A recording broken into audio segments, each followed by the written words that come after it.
नमस्कार। प्रारब्ध के मंच पर आप सभी का स्वागत है। मैं अवनीश। दर्शकों, जैसा कि आपको पता है कि प्रारब्ध पर एक हम सीरीज चला रहे हैं, कहानी कम्युनिस्टों की, किस्सा कम्युनिस्टों का। और उस किस्सागोई में हमारे दो साथी व्यालोक जी और रंजय जी ये हमेशा शामिल रहे हैं। आज उसका छठा भाग है। 5 उसके एपिसोड आप देख चुके हैं। आप सभी का बहुत स्नेह मिला है। हम परत दर परत, क्योंकि कम्युनिस्टों के किस्से इतने लंबे हैं कि उनको परतों में बांटा जाना बड़ा जरूरी है। तो परत दर परत हम आगे बढ़ रहे हैं और उनके अलग अलग चरित्रों का बखान कर रहे हैं। जी हाँ, हो सकता है आप में से बहुत सारे लोगों का बखान मेरा बखान कह दिया जाना जो है वो थोड़ा अजीब लगे। आइए सबसे पहले स्वागत कर लेते हैं व्यालोक जी और रंजय जी का। आप दोनों को बहुत बहुत नमस्कार। नमस्कार, जय सिया राम। आज तो व्यालोक जी बिल्कुल लाल सलाम हुए हैं।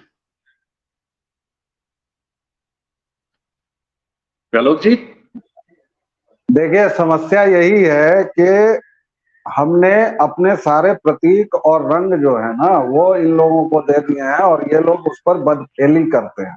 बिल्कुल ये ठीक बात। माँ का रंग है और ये रक्त का रंग है।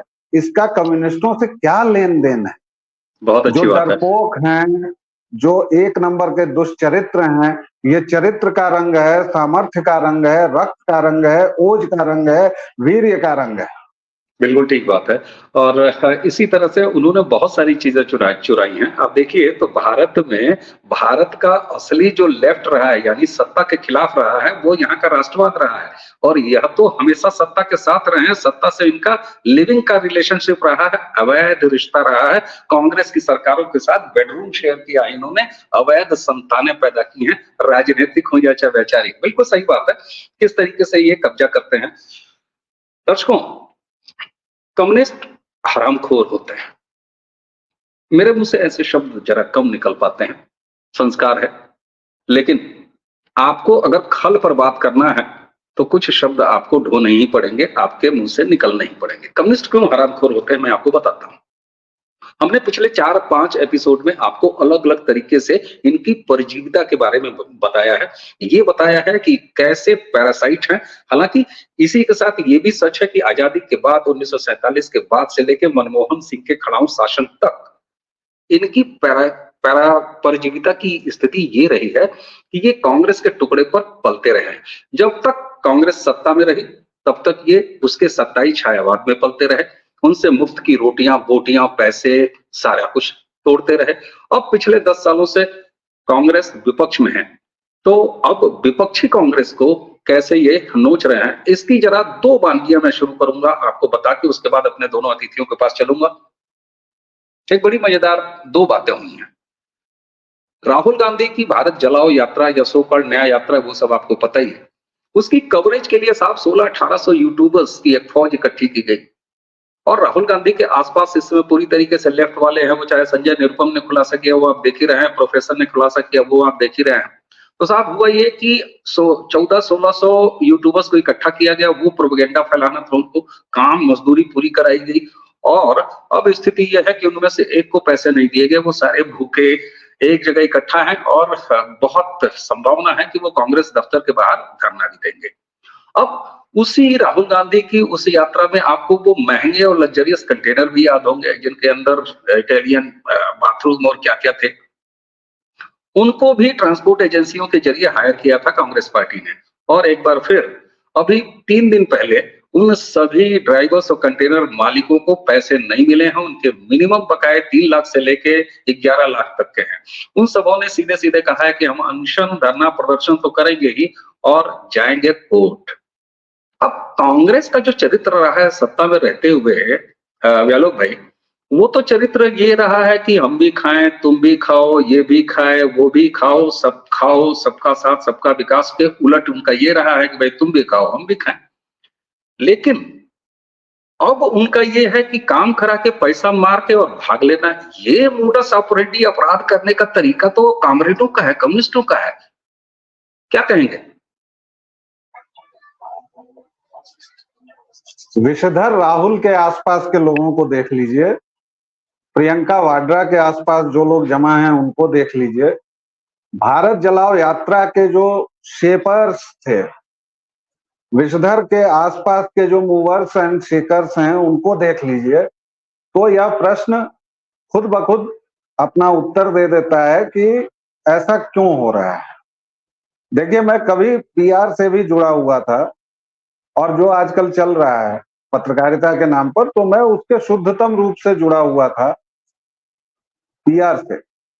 और उसमें बाकायदा हम लोगों के पास एक लिस्टिंग होती थी कि किस पॉलिटिकल पार्टी के पास जब आप एकदम दीनहीन अवस्था में हो तब भी किस पॉलिटिकल पार्टी का काम नहीं लेना है, क्योंकि वहां से आपको पैसे मिलने की कोई उम्मीद नहीं है। और उसमें पहले नंबर पर कम्युनिस्टों का नाम था। उनकी जो 2 पार्टियां हैं या 3 पार्टियां हैं बड़ी वाली, बाकी तो कम्युनिस्टों के जितने धड़े हैं उतना पता नहीं, हमारे शरीर में हड्डियां भी हैं कि नहीं। तो सीपीआई सीपीएम की ये खासियत है कि अगर आपने उनके लिए काम किया तो पैसे मिलने में बहुत देरी हो। इसमें सबसे अधिक कुछ वर्ष पहले तक मैं बताऊं कि जो पहले दूसरे नंबर पर थी, उसमें कांग्रेस का नाम आता था कि अगर वो चुनाव हारे हैं, जीते हैं, कुछ भी हैं, थोड़ा बहुत पैसा आपका बाकी है, अमूमन तो वो साथ-साथ भुगतान कर देते थे किसी कॉर्पोरेट की तरफ, और नहीं तो आपका पैसा डूबेगा नहीं। 1 आध % बच जाना और ये वो उतना लोग मान के चलते थे। अभी ये बदलाव क्या आया है? ये बदलाव ये आया है कि चाहे विषधर राहुल हो या प्रियंका वाड्रा हो, उनके आसपास आप देखिए सारा जमावड़ा जो है पूर्व या वर्तमान कम्युनिस्टों का हो गया है। और ये आज से नहीं है, 4-5 साल पहले जब खुद विषधर अपनी मम्मी के खिलाफ खड़े हो गए थे, और आप लोगों को मैं याद दिला दूं कि वो G22 या 23 जो बना था और उसके बाद old guard versus new guard, वो और कुछ नहीं था। सोनिया माइनो चाहती थी कि कांग्रेस अपने पुराने रवैये से चले, पुराने तौर तरीके से चले, और विषधर के पास आसपास जो शुरू हुआ जेएनयू लॉबी के आने से, आज की डेट में मैं आपको बताऊं कि जो कांग्रेस में आला कमान है, जाहिर तौर पर राहुल हैं और राहुल ही हैं। उनके आसपास अगर 10 लोग हैं तो उसमें से 5 से 6 की पृष्ठभूमि जो है वो जेएनयू वालों की। क्योंकि जेएनयू वाले किसी जातिवादी संगठन की तरह काम करते हैं कि एक गया तो उसमें से बाकी को भी बुलाने लगते हैं। जैसे मान लीजिए कि आप परदेश में गए या मैं परदेश में गया, फिर हमने अपने किसी रिश्तेदार को बुलाया, फिर वहां से बढ़ते बढ़ते बढ़ते एक पूरा टोला बसा लेते हैं लोग। उसी तरह कम्युनिस्टों ने किया है। और यह जो पूरी आदत आई है पैसा मार जाने की, डकार लेने की, सही हिसाब किताब नहीं करने की, ये वहीं से आई है। और इसमें मैं राहुल का कोई दोष नहीं देखता हूं, क्योंकि वो, आपने अगर देखी होगी उसकी तस्वीर कल, जो कल या परसों सोनिया माइनो के राज्यसभा जाने के बाद जो एक फैमिली फोटोग्राफ आई है, उसमें जो वो हाथ ऐसे करके बैठा हुआ है, खड़ा है, सॉरी, मतलब सारे लोग सभ्य सुसंस्कृत वेशभूषा में, और वो वही अपनी वैसी टी शर्ट जो आजकल, और माफ कीजिएगा ये सेक्सिस्ट कमेंट नहीं है, लेकिन ये महानगरों की लड़कियां पहनती हैं और बार बार उसको पीछे खींचती रहती हैं, क्योंकि कमर और उस टी शर्ट के संधि स्थल में बमुश्किल कोई फर्क होता है।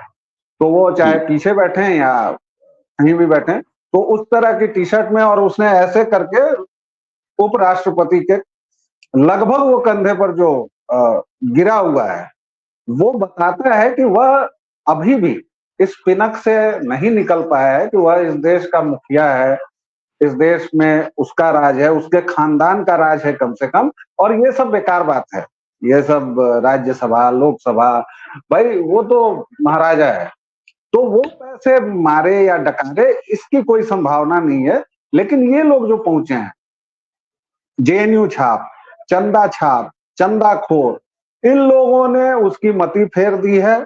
और इन लोगों को ये पता नहीं कि अब जब ये 1400 यूट्यूबर्स हल्ला करेंगे या मुकदमा करेंगे, और या फिर आपने जो कंटेनर्स वाला बताया, तो अभी चुनाव के समय अव्वल तो उस बेचारे की वैसे ही कोई छवि नहीं है, 35-36 बार लॉन्च होके वो बेकार हो चुका है।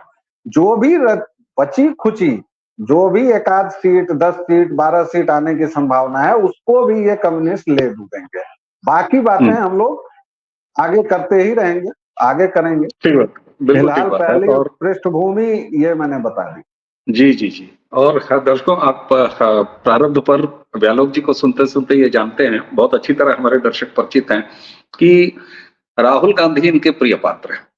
और देखिए, हम कहानी कम्युनिस्टों की बांचने बैठे हैं, और जैसे ही व्यालोक जी को थोड़ा सा अवसर मिला, राहुल गांधी, जिनको ये बड़े प्यार और बड़े स्नेह से विषधर कहा करते हैं, जिसको दर्शक बड़ा पसंद करते हैं, तो पूरा इंट्रो जो है वो राहुल गांधी पे हो गया। और मुझे लगा कि अब रुकना चाहिए कि हमें बात कॉमरेडों पे करनी है। रंजय भाई, ये अपराध करने का, यानी लूटो भाग लो, थूको भाग लो, गाली दो भाग लो, ये तो कॉमरेडों की अदा है। अगर हरामखोरी का पैसा कम्युनिस्टों को न पहुंचे तो कोई कम्युनिस्ट जिंदा रह सकता है क्या? और अब अगर अपनी आदतें ये कांग्रेस के पास ले आ रहे हैं, तो क्या कामरेडों को राष्ट्रवादियों की तरफ से सलाम नहीं पेश किया जाना चाहिए कि मोदी जी के कांग्रेस मुक्त भारत के अभियान में ये सब खुद ही लगे हुए हैं, हम करेंगे साथी? क्या कहेंगे आप? देखिए, कांग्रेस मुक्त में कम्युनिस्ट लगे हुए हैं, मोदी जी के समर्थन में लगे हैं। वो कम्युनिस्ट जाने, कम्युनिस्टों की कर्म जाने, कम्युनिस्टों की विचार जाने। आप आज हम लोग सिर्फ कम्युनिस्ट पे ही बात कर रहे हैं, तो एक्चुअली जो मेन मुद्दा था, जो शुरुआत में जैसा आपने बताया कि इन्होंने यूट्यूबर के पैसे नहीं दिए और वो कुछ वो बस और वो जो भी व्हीकल वगैरह थे उनके पैसे नहीं दिए, वो कुछ केस करेंगे, वो छोड़ दीजिए। वो तो सब पृष्ठभूमि सभी को पता लग गया और बहुत सारी चीजें अभी व्यालोक भाई ने बोल दिया। लेकिन जैसे शुरुआत हुई आज की हमारे चर्चा की, तो मुझे अचानक से एक ऐसा किस्सा याद आ गया कि आप देखेंगे, मुझे बड़ी तेज हंसी आई थी। मैंने किसी तरह कंट्रोल किया, कैमरा मुझे ऑफ करके मैं हंसा हूं वो किस्सा याद करते हुए ही। तो मैं चाह रहा हूं कि इस कहानी कम्युनिस्टों में ये किस्सा एक बड़ा शानदार जो है वो असलियत वाला, वो मैं दर्शकों को बता दूं। हुआ यूं कि 2014 में मोदी जी की सरकार बन चुकी थी और भाजपा की सरकार बन चुकी थी। तो अब क्योंकि सरकार बन चुकी है तो मोदी का विरोध करना है, तो सब कुछ करना है, तो किसी एक कम्युनिस्ट को तो अपने आप को बहुत बड़ा क्रांतिकारी दिखाना पड़ता है। कोई भाई क्रांति करेगा ना, तभी, और हल्ला मचाएगा, दंगा मचाएगा, सब करेगा, तभी तो वो लगेगा कि हाँ, जीतने के बाद में, प्रधानमंत्री बनने के बाद में भी देखो मैंने बनारस में जाकर के इससे मोर्चा लिया। तो ऐसे में एक भट्टाचार्य जी है जर्मनी वाले। मुझे याद आ गया वो पूरा किस्सा। सुनिए, भट्टाचार्य जी है जर्मनी वाले। उन्होंने पहले हंस लीजिए। जर्मनी वाले भट्टाचार्य जी ने फेसबुक पे अपने अनाउंस किया कि मैं बनारस आ रहा हूं, मैं ये करूंगा, मैं वो करूंगा, मैं फलाना करूंगा, मैं ढिमकाने करूंगा, ये हॉल बुक किया है, सारे क्रांतिकारी आ जाओ, मैं एक इंटरनेशनल कॉन्फ्रेंस करूंगा, इसमें चूल्हे हिला दूंगा। मतलब जितनी भी क्रांतिकारी भाषा हो सकती उन्होंने किया। तो हमने भी पढ़ा, हमने कहा चलो इनकी क्रांति देखा जाएगा। तो बनारस में एक जगह है चेतगंज में एक होटल है, वहां पे इन्होंने एक हॉल बुक कराया और वहां पे इन्होंने एक अंतरराष्ट्रीय सम्मेलन शुरू किया। और उस अंतरराष्ट्रीय सम्मेलन में हम और एक लड़का है मिश्रा, मतलब बनारस का ही, वो बहुत अच्छा बच्चा है, हम दोनों ने कहा कि चलो यार, चला चेतगंज चल के इन लोगन का क्रांति और इन लोगन का तनी देखल जा। तो हम लोग वहां पहुंच गए और वहां पे कुल मिला के लगभग 14 लोग थे, जिसमें लिखा गया था कि कोरिया से लोग आ रहे हैं और कुछ लोग जर्मनी से ही भी हैं और कुछ लोग जो हैं कई देशों से हैं, और उनको जो है इस क्रांति में, सम्मेलन में जो है बुलाया जाएगा, और भारत की जो अभी प्रेजेंट सरकार है उसकी चूल्हे हिल जाएंगी। हाँ, तो हम लोग गए, तो हम लोग गए और जा करके, क्योंकि मिश्रा तो प्रॉपर बनारस का ही रहने वाला है, हम लोग जैसे ही वो क्रांति हॉल में घुसे तो देखे कुछ कोरियन लोग बैठे हुए हैं या जापानीज बैठे हैं, जो भी बैठे हैं, कुछ गोरे लोग बैठे हैं। तब तक देखते ही हम, वो मिश्रा ने बोला, कारे थपवाते हैं का करत हुए, हम कहे हैं? तो देखा तो बनारस से 2-4 नेपाली पकड़ के उनको सूट बूट पहना के उनको कोरियन बता करके और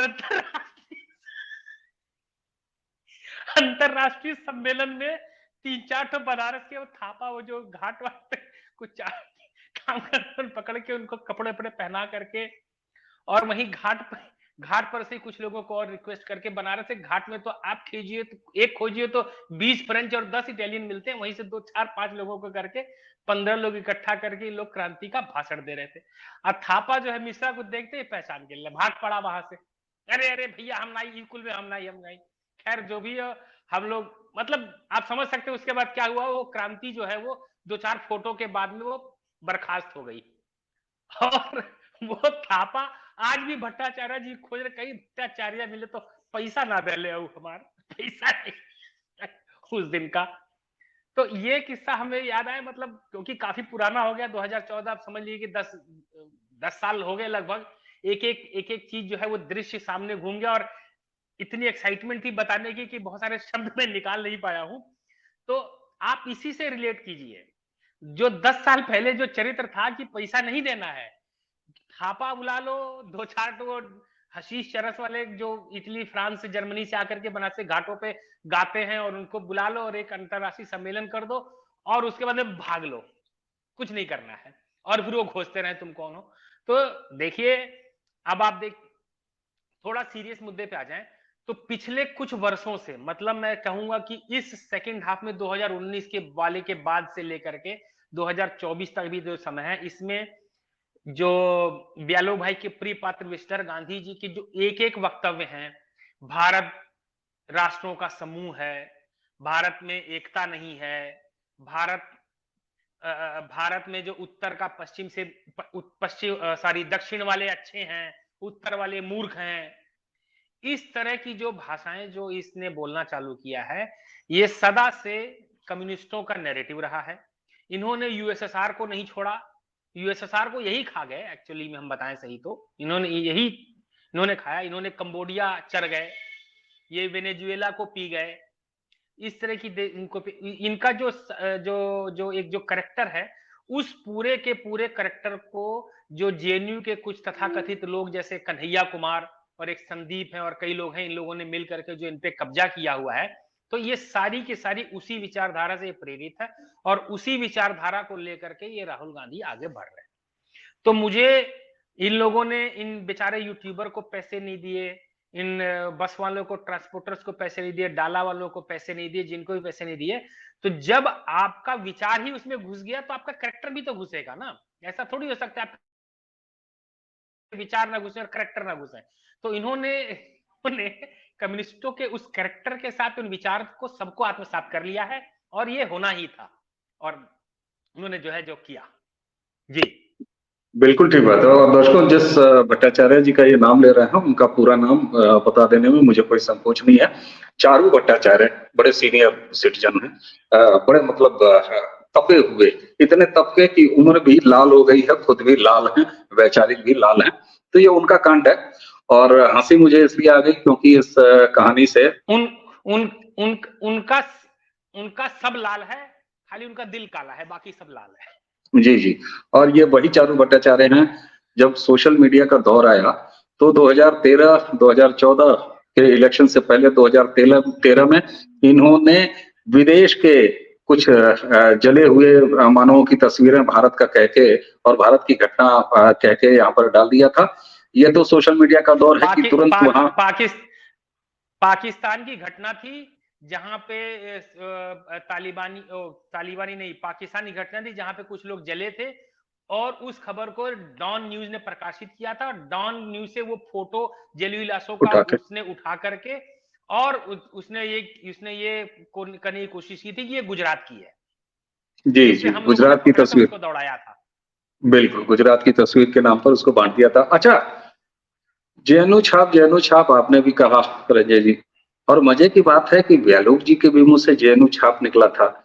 जबकि दर्शकों, आपको बता दें कि आप सब जानते ही हैं कि ब्यालोक जी खुद इसी जेएनयू से आते हैं।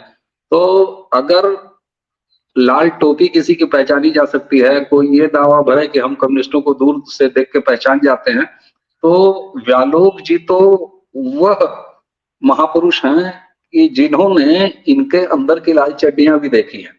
अच्छा व्यालोक भाई, जैसा कि रंजय भाई ने कहा कि जब चरित्र आ जाएगा तो व्यवहार भी सारे आ जाएंगे।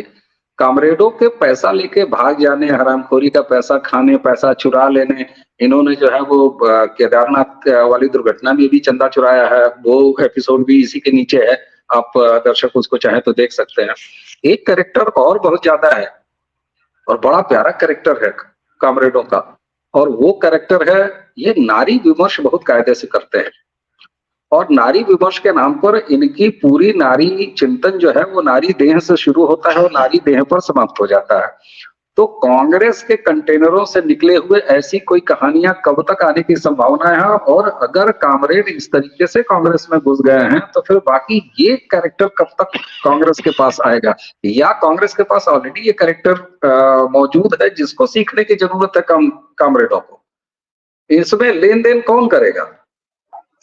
ऐसी कहानियां तो आ चुकी हैं, उसको बहुत सफाई से दबा दिया गया है। आपको याद होगा, मैं एक बार फिर से याद दिला दूं, दर्शकों को याद दिला दूं कि प्रियंका वाड्रा का जो निजी सचिव है या जो भी है संदीप सिंह, उसके ऊपर एक दलित महिला ने किस तरह के आरोप लगाए हैं कि उसको बाकायदा बहुत प्रताड़ित किया। मैं उसका नाम नहीं लूंगा क्योंकि हम लोग नाम नहीं लेते हैं। और बाकायदा वो कुछ दिनों तक सोशल मीडिया में भी आया, किसी मेन स्ट्रीम मीडिया में नहीं आ सका, छिटपुट खबरें छपी और उसके बाद उसको पूरी तरह से दबा दिया गया। यहाँ तक कि विषधर के नाम पर भी ऐसे ही एक खबर चली थी, लेकिन उसको भी दबा दिया गया, या उसके बारे में कुछ पता नहीं चला, कलावती लीलावती का जो मसला था। लेकिन खैर चूंकि कोई ठोस सबूत नहीं है और कुछ बातें नहीं है, इसलिए हम नहीं कहेंगे। लेकिन ये जो संदीप का मसला था, उसमें तो बाकायदा उस महिला ने एकदम सामने आके कहा कि उसकी पिटाई की, उसको बदी बदी गालियां दी वगैरह वगैरह। तो इस तरह की चीजें आएंगी। मैं एकदम इन शॉर्ट पहले वो यूट्यूबर्स बेचारे गरीबों के साथ क्या हुआ वो मैं 1 सेकंड में बता दूं, 1-2 सेकंड में। 1400 यूट्यूबर्स को हायर किया गया था भारत जलाओ यात्रा के हर एक पायदान पर। किसी को 1 to 1 करना था, किसी को इंटरव्यू करना था, किसी को लाइव करना था, किसी को कुछ टुकड़े करने थे, किसी को कुछ हिस्से कवर करने थे, और ये सब कुछ हो गया। और आप और मैं जानते हैं कि शुरुआत में अगर मान लीजिए, और कई यूट्यूबर्स भले मान लीजिए कि उनके लाख फॉलोअर्स हैं या 2 लाख हैं, लेकिन वो शुरुआत में तो उनको इन्वेस्ट भी करना पड़ता है ना। और जब भाई सच्चाई तो बहुत तेरे लोग नहीं जानते हैं ना, जब विषधर राहुल की यात्रा है तो उस हिसाब से आपको 2 कैमरामैन लेके जाना होगा, आपको एक बढ़िया एडिटिंग वाला ये रखना होगा वगैरह वगैरह, तो उस सब में खर्च लगता है। और आपसे बेहतर ये कौन जानता है अवनीश भाई। तो खर्च भी किया भाई लोगों ने और उनकी बहनों ने, और अपनी जेब से लगाया। कहा गया कि ईद के मुकद्दस मौके पर आपको भुगतान किया जाएगा, कॉफ्लुएंस नाम की एक कंपनी। अब जब उन लोगों ने कहा कि भाई अब तो ईद आने वाली है और आखिरी जुमा भी बीत गया और अभी तक कुछ सुगबुगाहट नहीं हो रही है, तो लोगों ने फोन वोन खड़खड़ाने शुरू किए, मेला मेली शुरू हुई। तो कंपनी ने कहा कि पार्टी का कहना है कि आप लोगों ने उचित काम नहीं किया है, मनमाफिक काम नहीं किया। अब ये बड़ा ही भाववाचक, विषयनिष्ठ और बड़ा ही घालमेल वाला शब्द है कि मनमाफिक और सैटिस्फैक्टरी, संतोषजनक काम नहीं किया है। इसको कौन तय करेगा, क्योंकि ये तो सारा का सारा सब्जेक्टिव विषय है। बहरहाल उन्होंने कहा कि भाई इस तरह से हुआ है। फिर जब पार्टी से पूछा गया तो पता चला कि पार्टी ने पैसा दे दिया है। तो अभी मामला फंसा हुआ है कि पार्टी ने पैसा दिया या नहीं, या कंपनी ने किया। और ये जो दो, और मैं ये भी बताऊं इसमें एक और जो मजेदार बात है कि ये जिस कंपनी को दिलवाया गया काम और ठेका, वह 2 महानुभावों के जरिए दिया गया, और दोनों महानुभाव शांतिप्रिय समुदाय के हैं। और मजे की बात है कि उसमें एक कांग्रेसी हैं और एक समाजवादी पार्टी के हैं, और इन दोनों ने मिलके विषधर राहुल की भारत जलाओ यात्रा के पूरे कवरेज का प्रबंध किया था। तो अब आप देख रहे हैं कम्युनिस्ट सीधे तौर पर इन्वॉल्व हैं, समाजवादी भी इन्वॉल्व हैं और कांग्रेस तो है ही है। जहां तक रंजय भाई की बात थी कि ये चाल और चरित्र जो आया है, वह आप अभी कल परसों इन्होंने अपना एक सो कॉल्ड घोषणा पत्र कल ही इन्होंने जारी किया है, जिसको इस बार इन्होंने न्याय पत्र नाम दिया है। उसकी 5 बातें उठा लीजिए कहीं से भी, किसी पन्ने से, और आपको पता चल जाएगा कि उसमें इतनी भारत विरोधी, सनातन विरोधी, देश विरोधी बातें हैं कि आप आंख बंद करके और अगर आपके कानों में सुनाया जाए तो आप कहेंगे कि ये कम्युनिस्ट पार्टी का घोषणा पत्र है, क्योंकि उसमें 370 के ऊपर विवादास्पद बात की गई है, उसमें यूसीसी लागू नहीं करने की बात की गई है, उसमें बाकी भी अग्निवीर योजना को खत्म करने की बात की गई है, और इस तरह की तमाम बातें हैं जो हम लोग जेएनयू में सुनते थे या करते थे कि भारत 25 राष्ट्रों का समूह है, भारत में असल में एक देश नहीं है, 25 देश हैं, और ऐसे ऐसे स्टूडेंट्स यूनियन के प्रस्ताव आते थे, रेजोल्यूशंस आते थे कि उनको सुनकर और देखकर आंख से और कान से खून उतर आता था। तो वही चीज अब ठीक वहां चली गई है। आप देख लीजिए कि राहुल जो हैं वह बिहार में कन्हैया कुमार के थ्रू, आज पहली बार मैंने उसका नाम लिया है किसी भी सार्वजनिक प्लेटफॉर्म पर, और चूंकि आपका और ये हमारा जो प्लेटफॉर्म है इस पर मैं उसका असल नाम नहीं बोलना चाहता जो मैंने उसके लिए रखा हुआ है। बहरहाल उसके जरिए वो बिहार में कांग्रेस को खड़ा करना चाह रहे हैं। प्रियंका गांधी के सबसे नजदीक और उनके जो आप क्या कहें उसको, हम लोग फैसला लेने में जो सबसे ज्यादा मदद करता है वो जेएनयू का है। उसके साथ साथ उसने अपने कई जूनियर्स को वहां रखवाया है। पूरे उत्तर प्रदेश में जेएनयू की छाप दिखती है, उत्तर प्रदेश कांग्रेस कमेटी में। तो ये पूरा जो मसला है ना, वो भागने का, पैसा पचा लेने का, आपने जो कहा वह बिल्कुल सही शब्द है, हरामखोरी का जो ये आया है ना।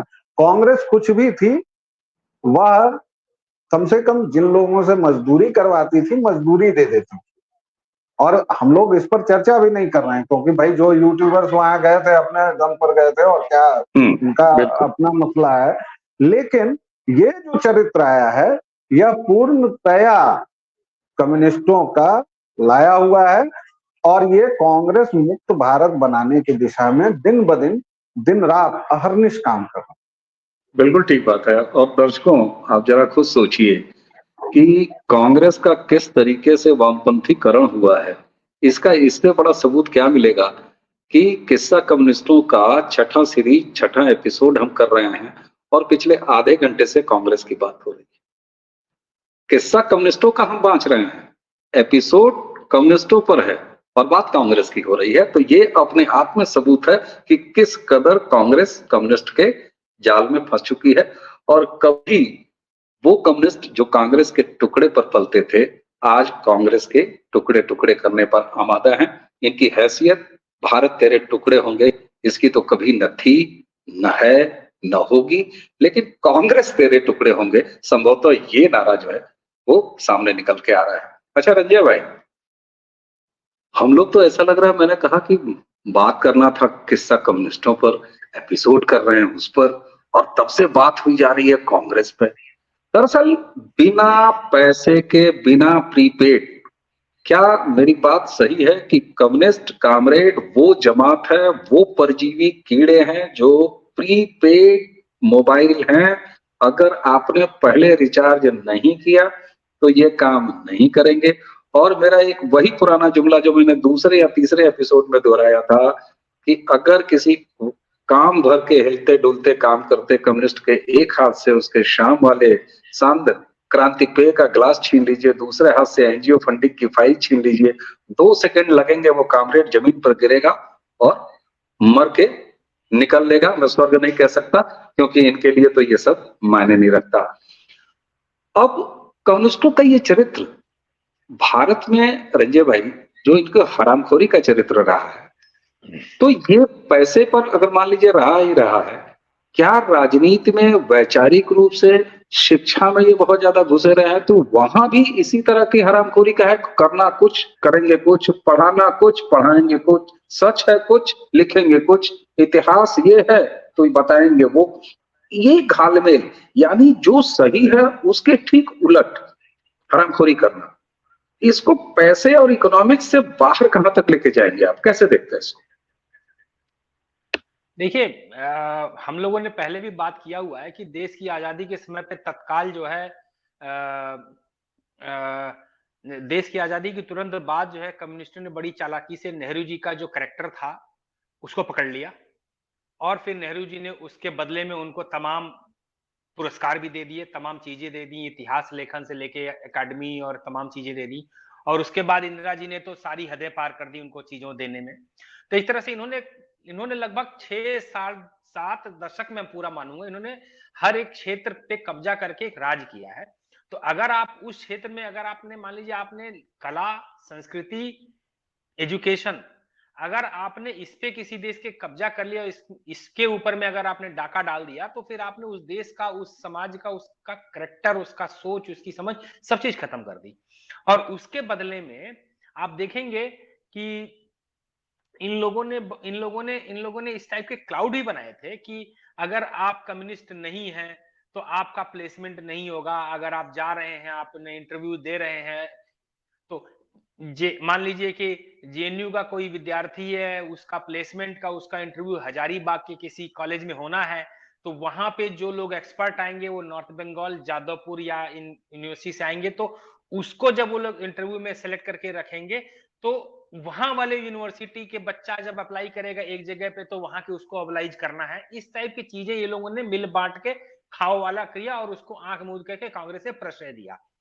लेकिन सबसे बड़ी चीज ये है कि एक जमाना था जब कांग्रेस के पास इन कम्युनिस्टों को तो उन्होंने अपना एक स्टूज बना के रखा था कि आप हमारी वाहवाही करो और बदले में चीजें लेके जाओ। मैं हमेशा से बोलता रहा हूं कि Indian communist are stooge of Congress. लेकिन समय के साथ में जब इस कांग्रेस के ऊपर में जो जमीन वाले जो कांग्रेसी थे, मतलब आप ये मानना पड़ेगा कि एक 20 साल पहले कांग्रेस के नेता ऐसे थे जो कि जमीन से जुड़े थे, जो कि अपने क्षेत्र में घूमते थे, जो पब्लिक से कनेक्ट रहता था। लेकिन जब इस कांग्रेस में जब शशि थरूर, ये टाइप यूनाइटेड नेशन से लॉन्च होने वाले, फिर आपके चिदम्बरम टाइम हार्वर्डिये, है ना, और ये ऑक्सफोर्डिये, जिनको, और ये संपित्रोदा, इस टाइप के लोग जिनको की जमीनी हकीकत की कोई अंदाजा नहीं है, जिनको भारत के समाज की कोई अंदाजा नहीं है, भारत के संरचना का कोई अंदाजा नहीं है, जब वो इनके थिंक टैंक बन गए तो ग्राउंड रियलिटी हटती चली गई। और कांग्रेस के अंदर में वैचारिक जो एक, हालांकि कांग्रेस की वैचारिक उसी किताब से आती थी जो कम्युनिस्ट लिखते थे, लेकिन भैया वो पढ़ने वाले भी तो इनके पास होने चाहिए। वो पढ़ने वाले भी चले गए, वो भी करने वाले चले गए, तो इनको अब एक जो पूरा वैक्यूम था ना, वो पिछले 5-7 साल में वो भर लिया। अब आप सोचिए कि कितना कांग्रेस की, आप सोच लीजिए कि थिंक टैंक का विचार कितना हो कि जब आपका रक्षा मंत्री कह रहा हो कि हम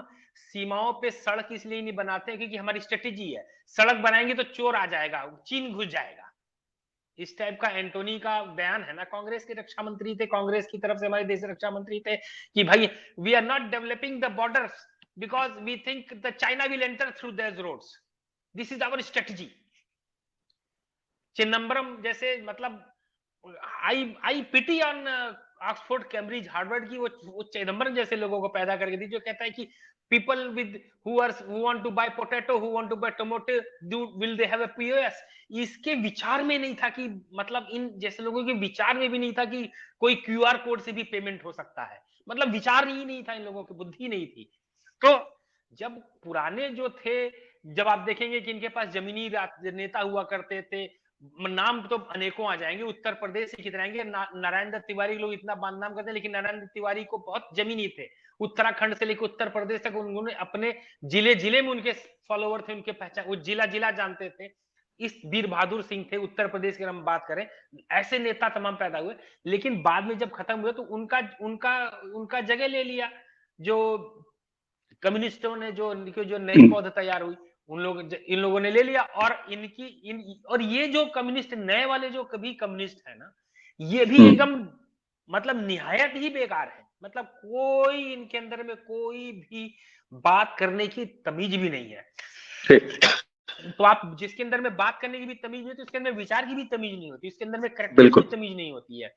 बिल्कुल तो ठीक ये बात, यही सब मामला है कांग्रेस के साथ में जो चल रहा है। बिल्कुल ठीक बात। अच्छा जी। व्यालोक भाई, अब आपसे मैं इस चर्चा के अंत की तरफ अगर आऊं, तो जो हम लोगों ने ये देखिए, कई बार क्या होता है कि हम कोई बात कहें तो एक ये बड़ी रोचक शैली होती है और बहुत ऑथेंटिकेट करने वाला मामला होता है कि जब आप किसी उदाहरण के साथ किसी बात को कहें। तो हम लोगों ने जो ये यूट्यूबर और ये जो कंटेनर्स वाला उदाहरण है, उसके सामने उसको सामने रख के जिस तरह से बात की, तो इनके पैसा खाओ भाग जाओ, चुरा लो, नोच लो, थोड़ा सा वहां से उठा लो, इस कैरेक्टर की बात की। हमने रंजय भाई से इसीलिए उस पर इसके दूसरे आयाम पे बात की कि जब आर्थिक भ्रष्टाचार या आर्थिक चुटाई, भ्रष्टाचार तो छोड़ दीजिए, ये तो चुटाई है, ये जेब कतरा वाला बिहेवियर है। तो ये तो बाकी जगह पे है। और दूसरा, अपने ही बुजुर्गों को हमें सोमनाथ याद आते हैं कि किस तरीके से बेइज्जत किया, और ये किस तरीके से बेइज्जत करते हैं। तो इनका यह चरित्र मूलतः कांग्रेस में अब कितना देख रहे हो, और अगर कितना इतना दिख रहा है, तो फिर कांग्रेस का क्या भविष्य है। और ये एक डेडली कॉम्बिनेशन जो अब बना है, इसमें खुद कांग्रेस किस हाल में जाने वाली है। कम्युनिस्ट तो हमेशा से बेहाल रहे हैं। नहीं, वो तो दिख रहा है ना सामने। आप विषधर की बॉडी लैंग्वेज देखिए, उसकी भाव भंगिमा देखिए, उसका जयराम रमेश से बात करने का टोन देखिए, टेनर देखिए, वो तो कितना सम्मान करता है। या फिर प्रधानमंत्री जब मनमोहन सिंह थे, जब उसने अध्यादेश फाड़ा था, कितना सम्मान है बुजुर्गों के लिए, कितना सम्मान है लोगों के लिए, क्योंकि उसकी माँ के मन में ये सम्मान नहीं है।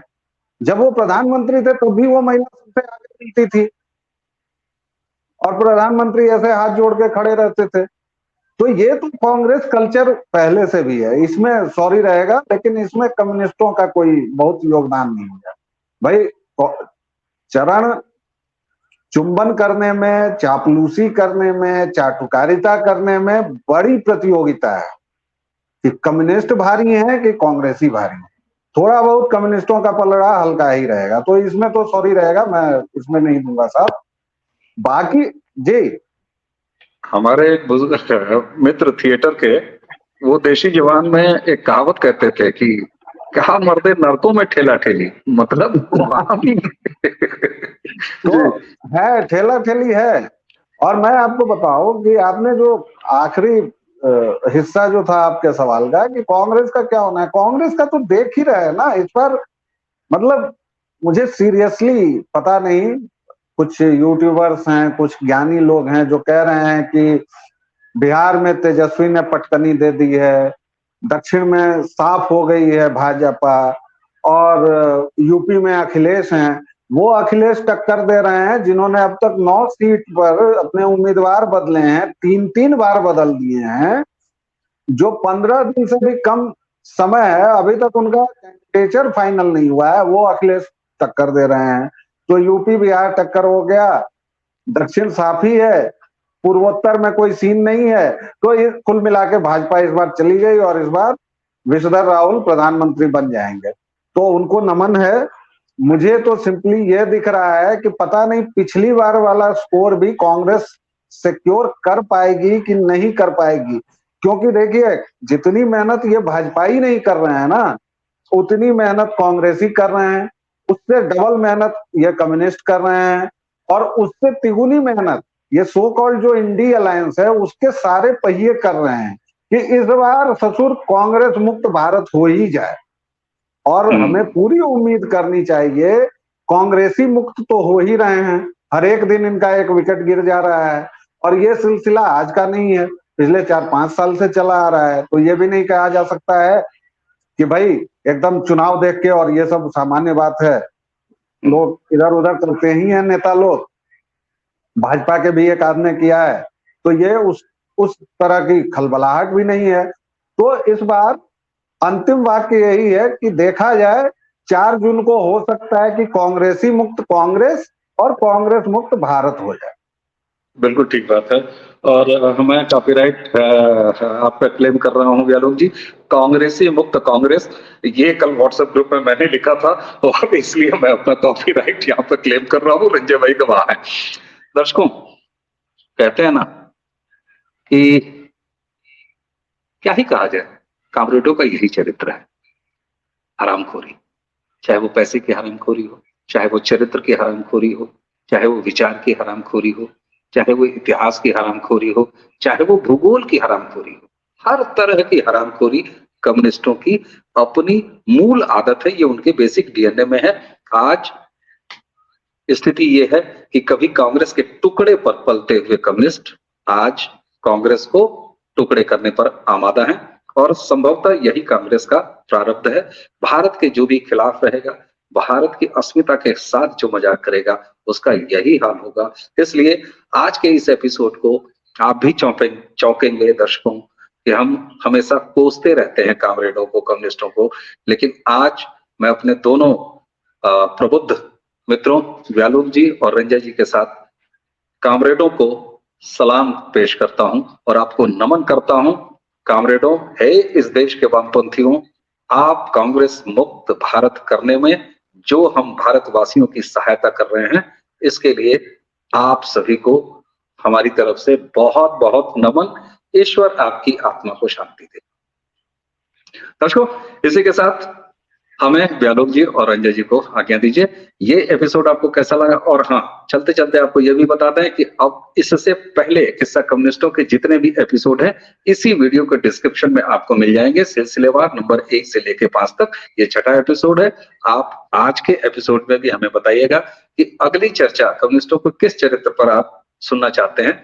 हम प्रयास करेंगे कि उस पर प्रॉपर होमवर्क के साथ आपके बीच में आए। तो एक बार फिर रंजय जी और व्यालोक जी को धन्यवाद के साथ आप सभी को नमस्कार। नमस्कार।